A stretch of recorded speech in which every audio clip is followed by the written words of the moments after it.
Mr. President, Mr. Speaker, members of the 95th Congress, ladies and gentlemen. 2 years ago today, we had the first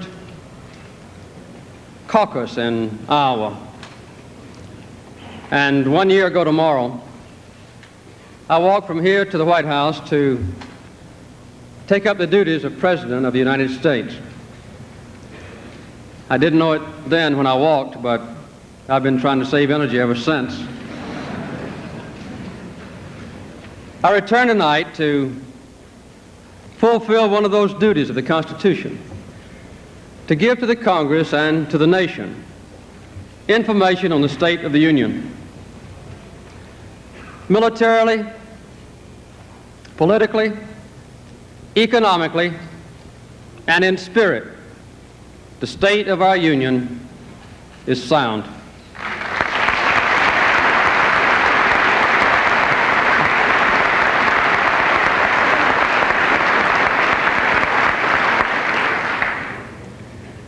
We are a great country, a strong country, a vital and a dynamic country, and so we will remain.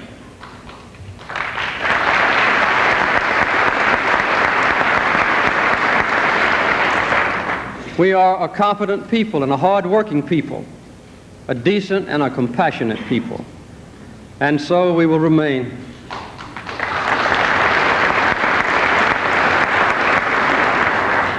I want to speak to you tonight about where we are and where we must go, about what we have done and what we must do.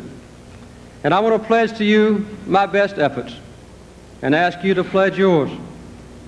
Each generation of Americans has to face circumstances, not of its own choosing, but by which its character is measured and its spirit is tested. There are times of emergency when a nation and its leaders must bring their energies to bear on a single urgent task. That was a duty Abraham Lincoln faced when our land was torn apart by conflict in the war between the states. That was a duty faced by Franklin Roosevelt when he led America out of an economic depression, and again when he led America to victory in war. There are other times when there is no single overwhelming crisis, yet profound national interests are at stake. At such time, the risk of inaction can be equally great. It becomes a task of leaders to call forth the vast and restless energies of our people to build for the future. That is what Harry Truman did in the years after the Second World War, when we helped Europe and Japan rebuild themselves and secured an international order that has protected freedom from aggression. We live in such times now, and we face such duties. We've come through a long period of turmoil and doubt, but we've once again found our moral course. And with a new spirit, we're striving to express our best instincts to the rest of the world. There is all across our land a growing sense of peace and a sense of common purpose. This sense of unity cannot be expressed in programs or in legislation or in dollars. It's an achievement that belongs to every individual American. This unity ties together and it towers over all our efforts here in Washington. And it serves as an inspiring beacon for all of us who are elected to serve. This new atmosphere demands a new spirit, a partnership between those of us who lead and those who elect. The foundations of this partnership are truth, the courage to face hard decisions, concern for one another, and the common good over special interest, and a basic faith and trust in the wisdom and strength and judgment of the American people.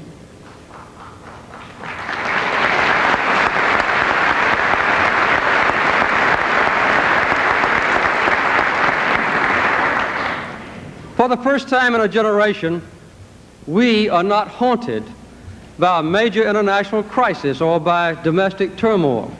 And we now have a rare and a priceless opportunity to address persistent problems and burdens which come to us as a nation quietly and steadily getting worse over the years.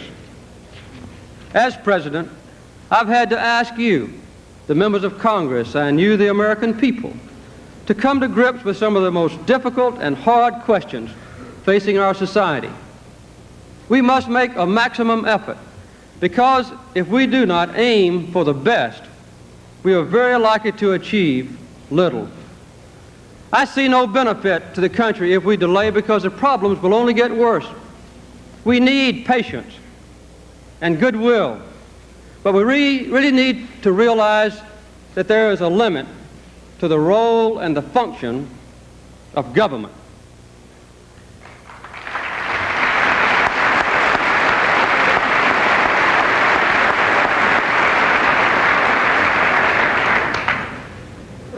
Government cannot solve our problems. It can't set our goals. It cannot define our vision. Government cannot eliminate poverty or provide a bountiful economy or reduce inflation or save our cities or cure illiteracy or provide energy. And government cannot mandate goodness. Only a true partnership between government and the people can ever hope to reach these goals. Those of us who govern can sometimes inspire, and we can identify needs and marshal resources, but we simply cannot be the managers of everything and everybody.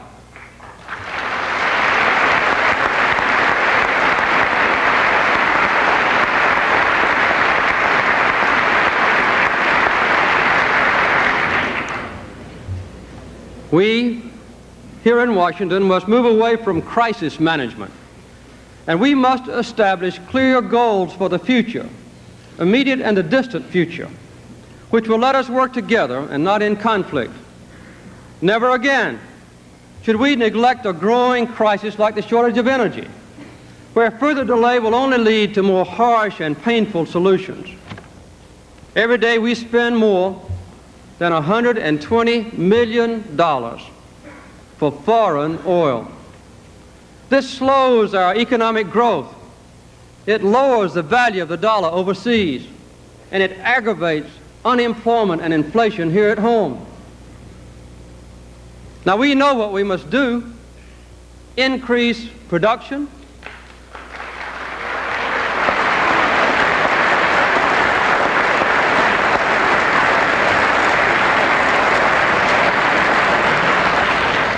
we must cut down on waste,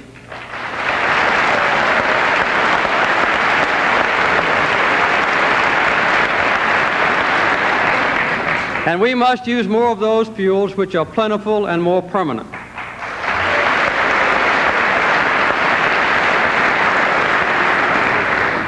We must be fair to people, and we must not disrupt our nation's economy and our budget.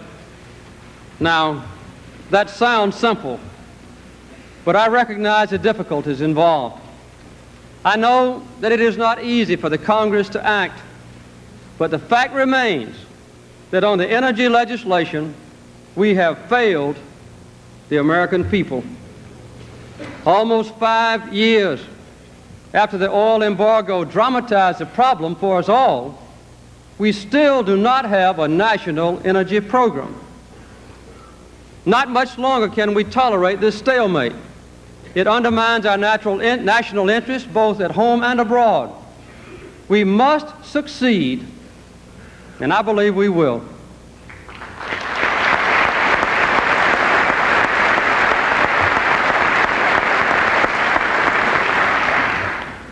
Our main task at home this year, with energy a central element, is the nation's economy.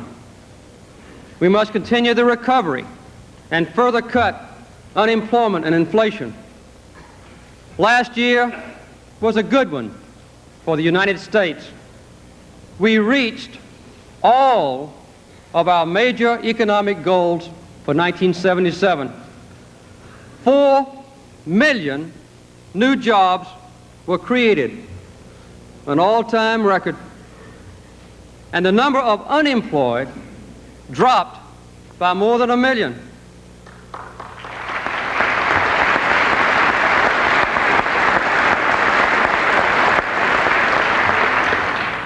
Unemployment right now is the lowest it has been since 1974, and not since World War II has such a high percentage of American people been employed. The rate of inflation went down. There was a good growth in business profits and investment, the source of more jobs for our workers, and a higher standard of living for all our people. After taxes and inflation, there was a healthy increase in workers' wages. And this year, our country will have the first $2 trillion economy in the history of the world. Now, we are proud of this progress the first year, but we must do even better in the future. We still have serious problems on which all of us must work together. Our trade deficit is too large. Inflation is still too high. And too many Americans still do not have a job. Now, I don't have any simple answers for all these problems, but we have developed an economic policy that is working because it's simple, balanced, and fair. It's based on 4 principles. First, the economy must keep on expanding to produce new jobs and better income, which our people need. The fruits of growth must be widely shared. More jobs must be made available to those who've been bypassed until now. And the tax system must be made fairer and simpler.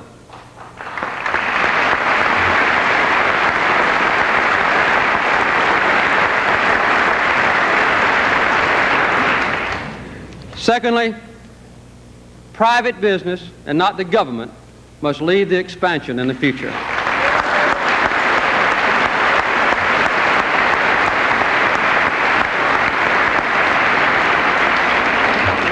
Third, we must lower the rate of inflation and keep it down. Inflation slows down economic growth, and it's the most cruel to the poor and also to the elderly and others who live on fixed incomes.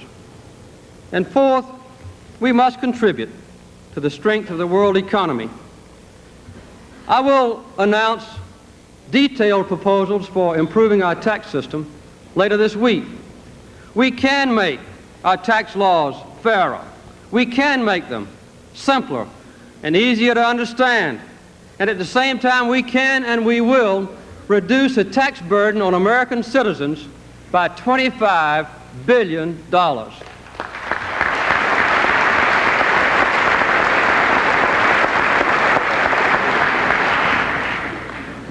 The tax reforms and the tax reductions go together.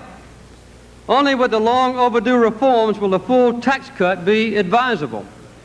Almost $17 billion in income tax cuts will go to individuals.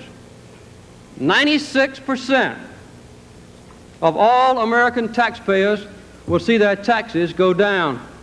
For a typical family of 4, this means an annual saving of more than $250 a year, or a tax reduction of about 20%.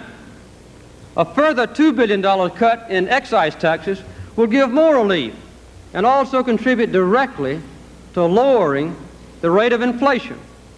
And we will also provide strong additional incentives for business investment and growth through substantial cuts in the corporate tax rates and improvement in the investment tax credit.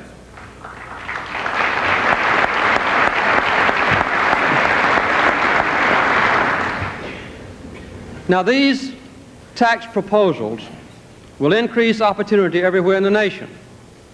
But additional jobs for the disadvantaged deserve special attention. We've already passed laws to assure equal access to the voting booth and to restaurants and to schools, to housing, and laws to permit access to jobs. But job opportunity, the chance to earn a decent living, is also a basic human right which we cannot and will not ignore.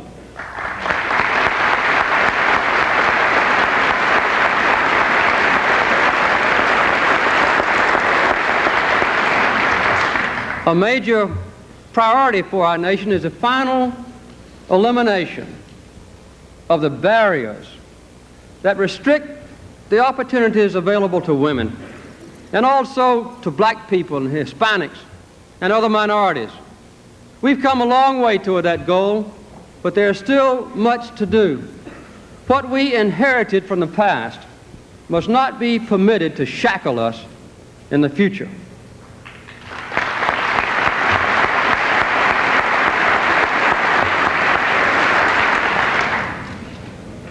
I'll be asking you for a substantial increase in funds for public jobs for our young people. And I also am recommending that the Congress continue the public service employment programs at more than twice the level of a year ago. When welfare reform is completed, we'll have more than 1 million additional jobs so that those on welfare who are able to work can work.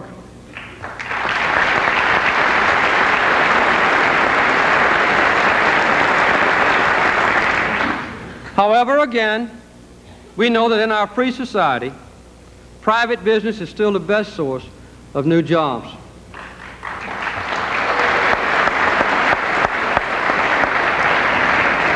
Therefore, I will propose a new program to encourage businesses to hire young and disadvantaged Americans.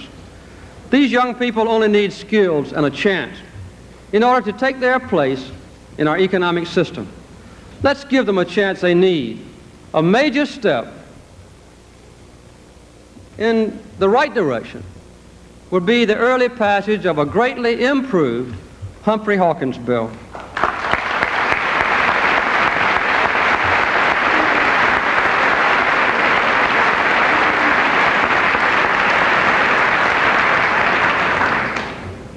My budget for 1979 addresses these national needs, but it is lean and tight. I've cut waste wherever possible. I'm proposing an increase of less than 2% after adjusting for inflation, the smallest increase in the federal budget in 4 years. Lately, federal spending has taken a steadily increasing portion of what Americans produce. Our new budget reverses that trend, and later I hope to bring the government's toll down even further, and with your help, we'll do that.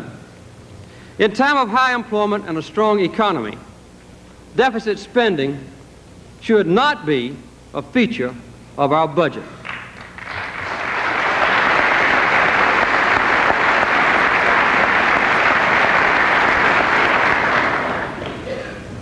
As the economy continues to gain strength, and as our unemployment rates continue to fall, revenues will grow. With careful planning, efficient management, and proper restraint on spending, we can move rapidly toward a balanced budget, and we will. Next year, the budget deficit will be only slightly less than this year, but 1/3 of the deficit is due to the necessary tax cuts that I proposed. This year, the right choice is to reduce the burden on taxpayers and provide more jobs for our people. The third element in our program is a renewed attack on inflation. We've learned the hard way that high unemployment will not prevent or cure inflation.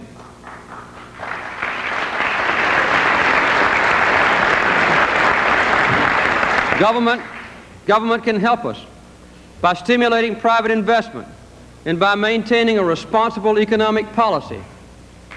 Through a new top-level review process, we will do a better job of reducing government regulation that drives up costs and drives up prices. But again, government alone cannot bring down the rate of inflation when a level of high inflation is expected to continue. Then companies raise prices to protect their profit margins against prospective increases in wages and other costs, while workers demand higher wages as protection against expected price increases. It's like an escalation in the arms race, and understandably no one wants to disarm alone. Now, no one firm or group of workers can halt this process. It's an effort that we must all make together. I'm therefore asking government, business, labor, and other groups to join in a voluntary program to moderate inflation by holding wage and price increases in each sector of the economy during 1978 below the average increases of the last 2 years. I do not believe in wage and price controls.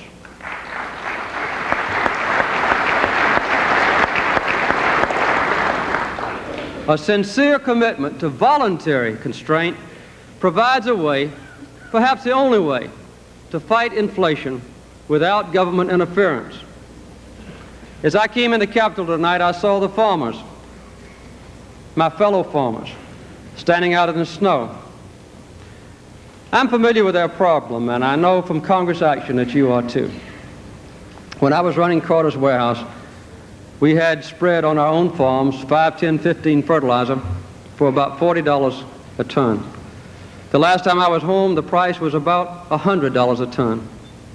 The cost of nitrogen has gone up 150%, and the price of products that farmers sell has either stayed the same or gone down a little.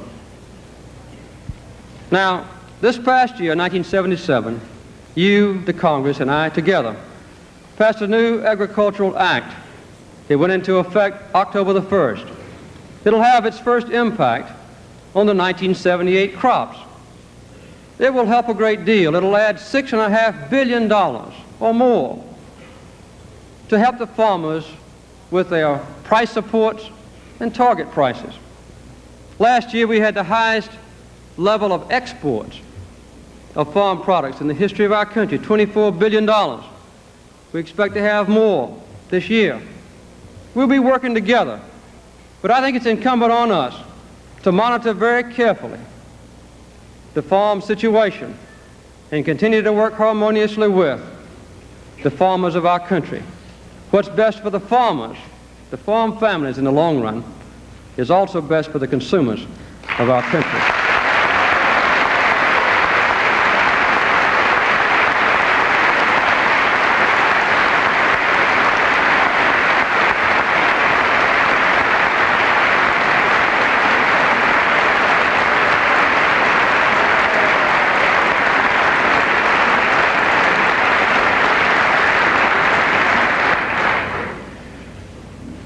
Economic success at home is also the key to success in our international economic policy.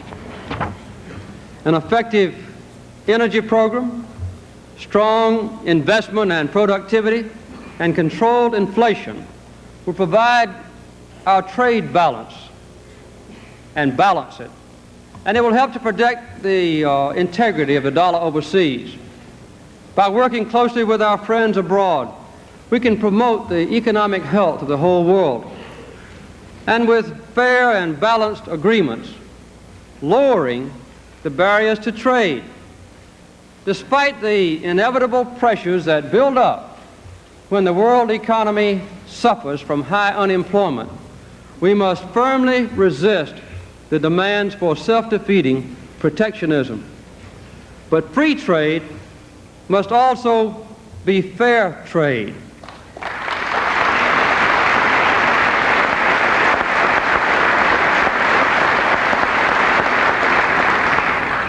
And I'm determined to protect American industry and American workers against foreign trade practices which are unfair or illegal.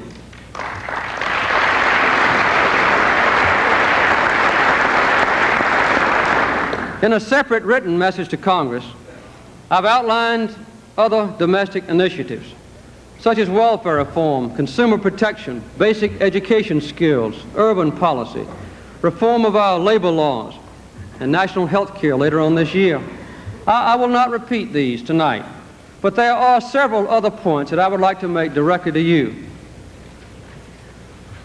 During these past years, Americans have seen our government grow far from us. For some citizens, the government has almost become like a foreign country, so strange and distant that we've often had to deal with it through trained ambassadors who've sometimes become too powerful and too influential. Lawyers, accountants, and lobbyists. This cannot go on. We must have what Abraham Lincoln wanted, a government for the people. We've made progress toward that kind of government. You've given me the authority I requested to reorganize the federal bureaucracy, and I'm using that authority. We've already begun a series of reorganization plans which will be completed over a period of 3 years. We've also proposed abolishing almost 500 federal advisory and other commissions and boards. But I know that the American people are still sick and tired of federal paperwork and red tape.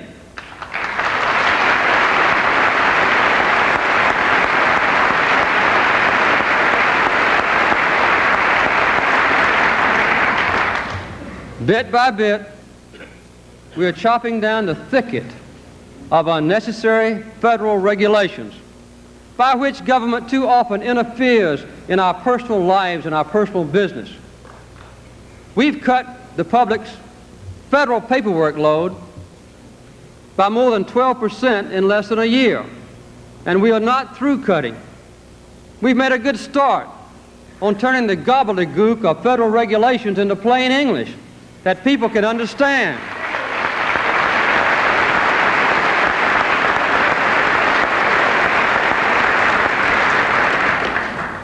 But we know that we still have a long way to go. We brought together parts of 11 different government agencies to create a new Department of Energy. And now it's time to take another major step by creating a separate Department of Education.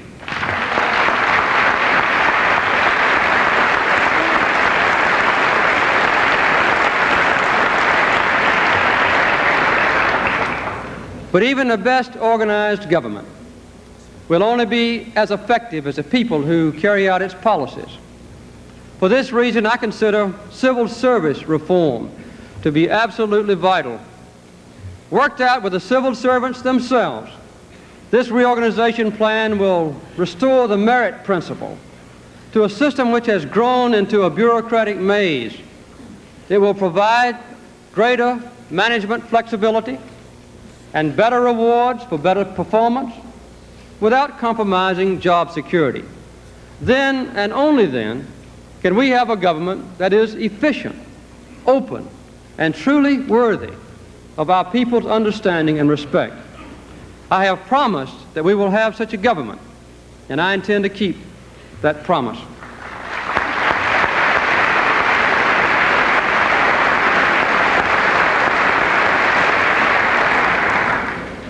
In our foreign policy, the separation of people from government has been in the past a source of weakness and error.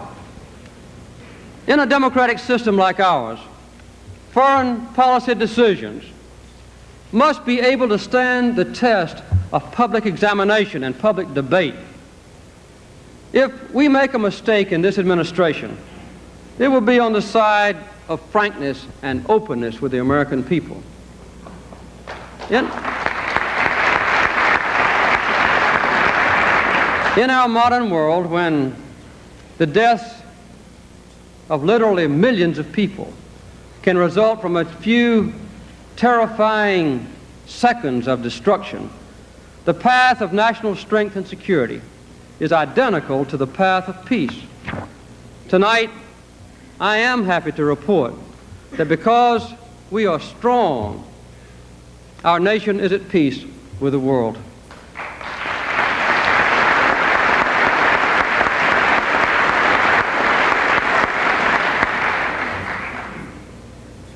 We are a confident nation.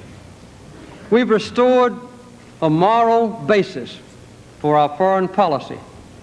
The very heart of our identity as a nation is our firm commitment to human rights.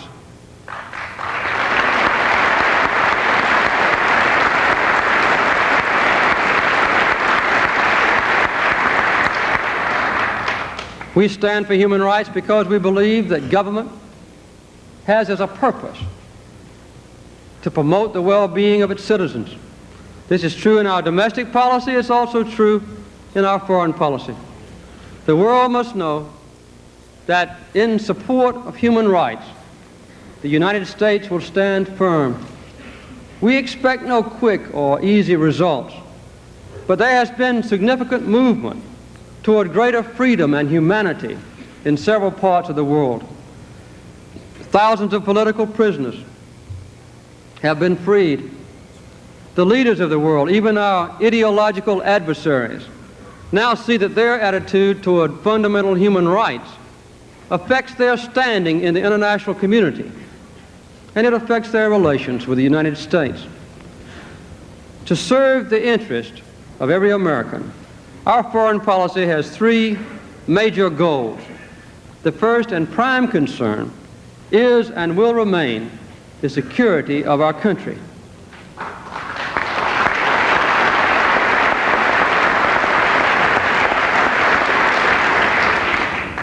Security is based on our national will, and security is based on the strength of our armed forces. We have the will, and militarily we are very strong.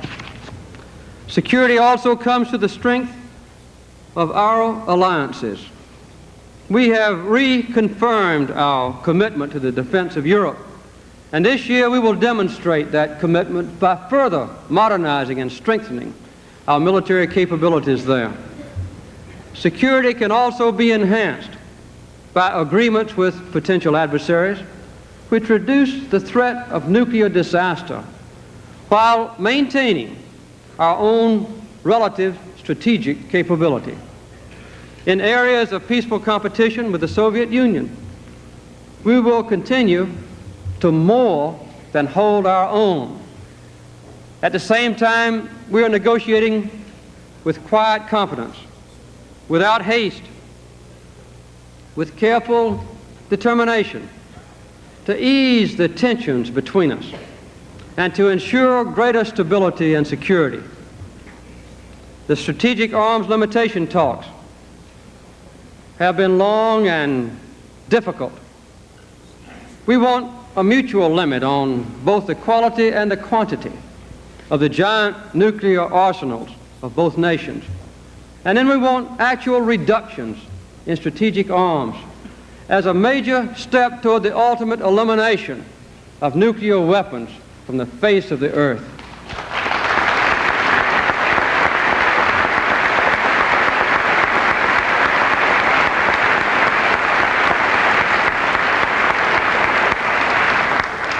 If these talks result in an agreement this year, and I trust they will, I pledge to you that the agreement will maintain and enhance the stability of the world's strategic balance and the security of the United States.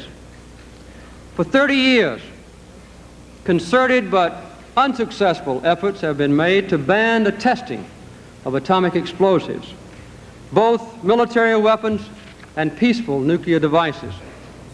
We are hard at work with Great Britain and the Soviet Union on an agreement which will stop testing and will protect our national security and provide for adequate verification of compliance.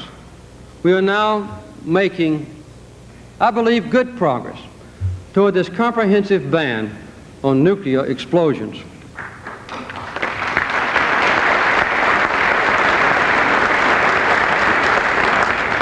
We are also working vigorously to halt the proliferation of nuclear weapons among the nations of the world which do not now have them, and to reduce the deadly global traffic in conventional arms sales. Our stand for peace is suspect if we are also the principal arms merchant of the world. So we've decided to cut down our arms transfers abroad on a year-by-year basis and to work with other major arms exporters to encourage their similar constraint.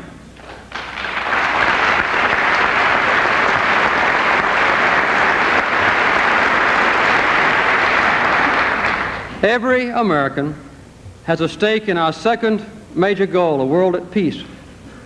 In a nuclear age, each of us is threatened when peace is not secured everywhere. We're trying to promote harmony in those parts of the world where major differences exist among other nations and threaten international peace. In the Middle East, we are contributing our good offices to maintain the momentum of the current negotiations and to keep open the lines of communication among the Middle Eastern leaders. The whole world has a great stake in the success of these efforts. This is a precious opportunity for a historic settlement of long-standing conflict, an opportunity which may never come again in our lifetime. Our role has been difficult and sometimes thankless and controversial, but it has been constructive and it has been necessary and it will continue.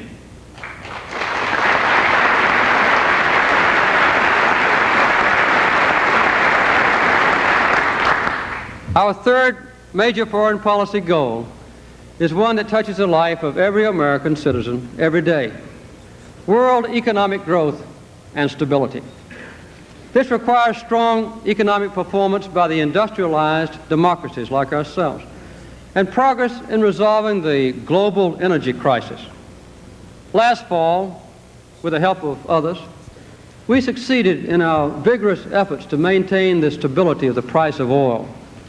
But as many foreign leaders have emphasized to me personally, and I'm sure to you, the greatest future contribution that America can make to the world economy would be an effective energy conservation program here at home.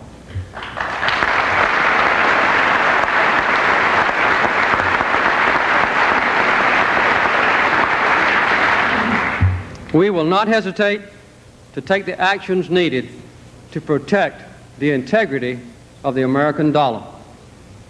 We are trying to develop a more just international system, and in this spirit we are supporting the struggle for human development in Africa, in Asia, and in Latin America. Finally, the world is watching to see how we act on one of our most important and controversial items of business: approval of the Panama Canal treaties. The treaties now before the Senate are the result of the work of 4 administrations, 2 Democratic, 2 Republican. They guarantee that the canal will be open always for unrestricted use by the ships of the world. Our ships have the right to go to the head of the line for priority of passage in times of emergency or need. We retain the permanent right to defend the canal with our own military forces if necessary to guarantee its openness and its neutrality. The treaties are to the clear advantage of ourselves, the Panamanians, and the other users of the canal. Ratifying the Panama Canal treaties will demonstrate our good faith to the world, discourage the spread of hostile ideologies in this hemisphere, and directly contribute to the economic well-being and the security of the United States. Now,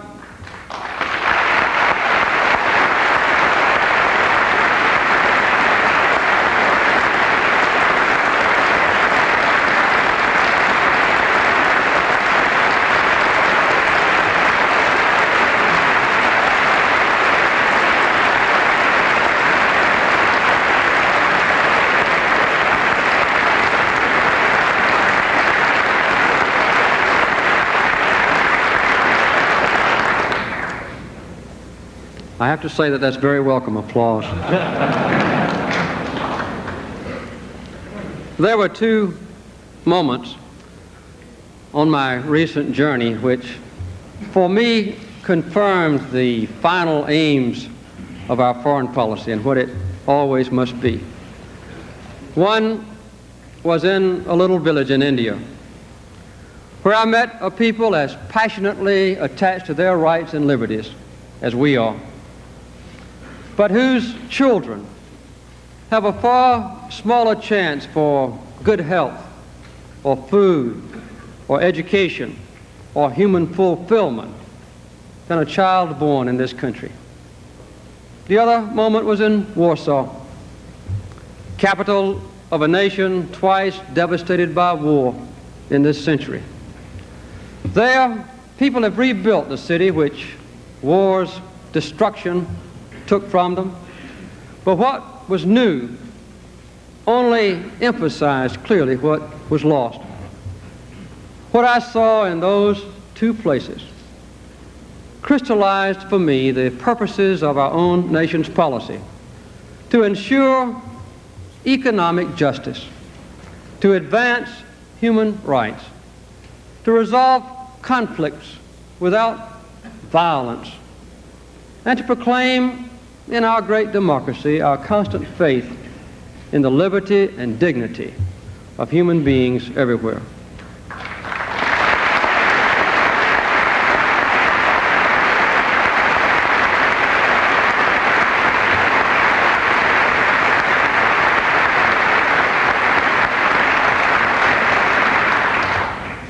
We Americans have a great deal of work to do together.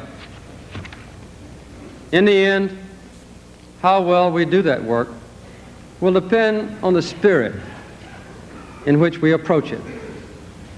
We must seek fresh answers, unhindered by the stale prescriptions of the past.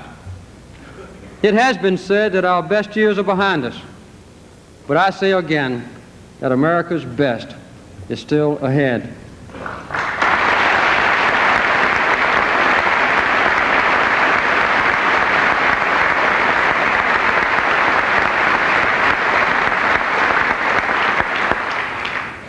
We have emerged from bitter experiences, chastened but proud, confident once again, ready to face challenges once again, and united once again.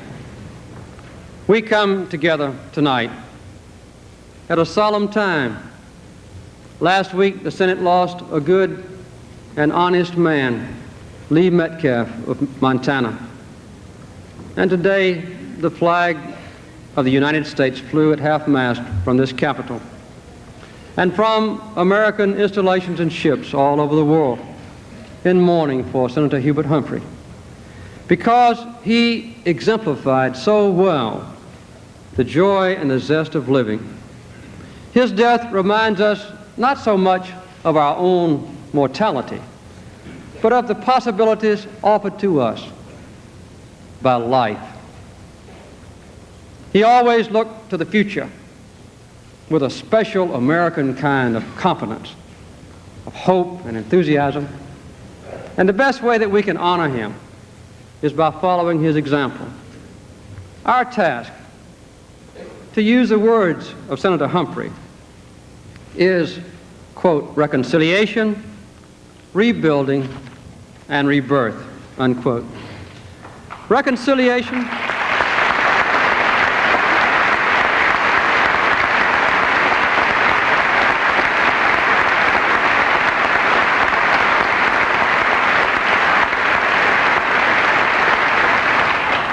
reconciliation of private needs and interests into a higher purpose, rebuilding the old dreams of justice and liberty and country and community, rebirth of our faith in the common good.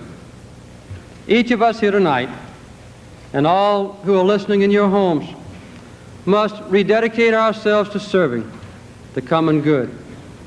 We are a community, a beloved community. All of us, our individual fates are linked, our futures intertwined. And if we act in that knowledge and in that spirit, together, as the Bible says, we can move mountains. Thank you very much.